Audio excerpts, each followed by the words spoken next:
America's Mattress, live tower cam, clouds over the mountain zones, casting some shadows across the Grand Valley. Clouds off towards our west, doing just that. I mentioned the sun goes down around 8 o'clock tonight, but it's really 8:40, and that kind of depends on your location. Sunrise tomorrow morning, 6 a.m. So we're getting slightly later start times to our days. But getting into tonight, we have one of the brightest, one of the biggest super moon of the year. It's the buck full moon. Buck meaning the male deer go through a rapid antler growth during the month of July. So there you have it. It's a full super moon tonight. Partly cloudy skies this evening, and again tomorrow might hinder the best viewing. But in my opinion, when you see that bright moon coming through some of those clouds, it looks just as beautiful. So check it out later tonight. We will, I'm looking at some storms to track this evening, so we could see some opportunities for rain showers. Right now, we're just dealing with hotter temperatures. Upper 80s at Montrose, upper 90s Grand Junction, 100 degrees at Delta. That's the current temperatures right now.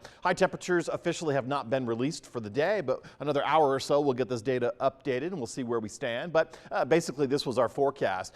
Average high temperature for Grand Junction this time of the year happens to be 95 degrees. Average high temperature at Montrose happens to be right around 90 degrees. So fairly close. You know, we've been running a little bit hotter in some instances. Yesterday we had our 6th day at or above 100 degrees for Grand Junction. And moving forward through the rest of the work week, I've been talking about this competition with the hotter temperatures, late day heat, and then early evening storms coming through. So it kind of depends on who's going to win out, because I do anticipate some storms this evening. And we could even see a nice little cloud popping up over off the Uncompahgre, drifting over the area. Once we get into some of our radar images, we'll be able to see where these storms have been. Mostly, we've seen some severe weather off towards the north. We have not received a whole lot of strong wind as a result yet. We have about a 5 to 10 mile per hour clip right now. I would not call these the top wind gusts of the day because, again, I'm still subscribing to storms that are going to be coming through just after sunset tonight, lingering through the midnight hour.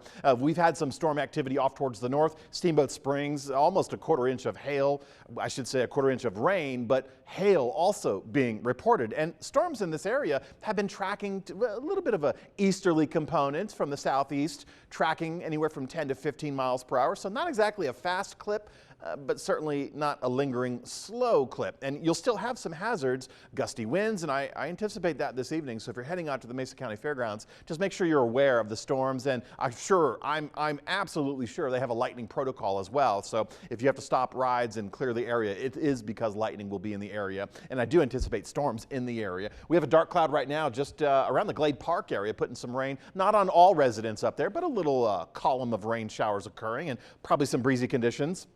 More storms off towards the west, advancing slowly towards us. So time frame for the next 6 hours really has us looking at more storm potential. This is the 9 p.m. hour. Now, last night when I showed you the 9, 10 o'clock hour, this whole area kind of exploded with storm development. And that's kind of narrowed down a little bit, but we still have that same idea. We're still looking at storms coming through after sunset tonight and delivering some rain, and it would be greatly needed. We have rain deficits at Grand Junction, just about 2 inch, 2 1/4 inch. For Montrose, it's 1 3/4 inch. So we really would like to see the rain.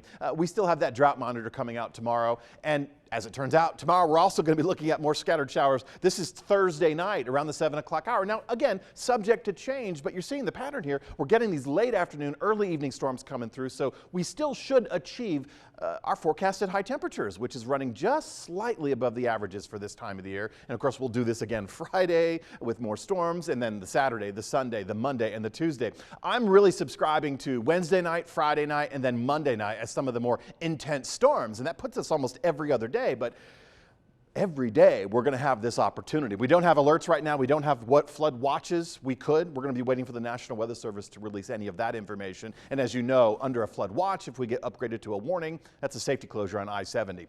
Hopefully just temporary, because we wouldn't want a debris flow to shut us down permanently. High pressure system, well, it is bringing up some moisture, but it's also recycling what we have in the atmosphere, which is a lot, anonymously high amounts of rain potential for us. So with this high pressure system acting like a dome over the area, it's just recycling, and we're using the heat, we're using the mountains. We even have a couple of wiggles of energy swinging through on the north and on the east side of this high pressure system to contribute to even more lifting mechanisms. So we've got good storm opportunities, and that'll continue through Tuesday of next week, and I'll show you the extended forecast. But we're also parked under this dome of high temperatures, so hot conditions as well. And you can see for Grand Junction, with the average high temperature being about mid-90s, that's where we're going to be moving forward through the rest of the week. And there you have it, tonight, Friday, and then again on Monday. That's when I expect we'll see more active rain showers. But again, as Montrose is about to find out, rain potential just about every afternoon as those storm clouds move off the mountain zones, the elevated sites, and swing through the lower valleys. Tonight, we're just going to have a delayed start. I'm going to be watching through the 10 o'clock hour on radar.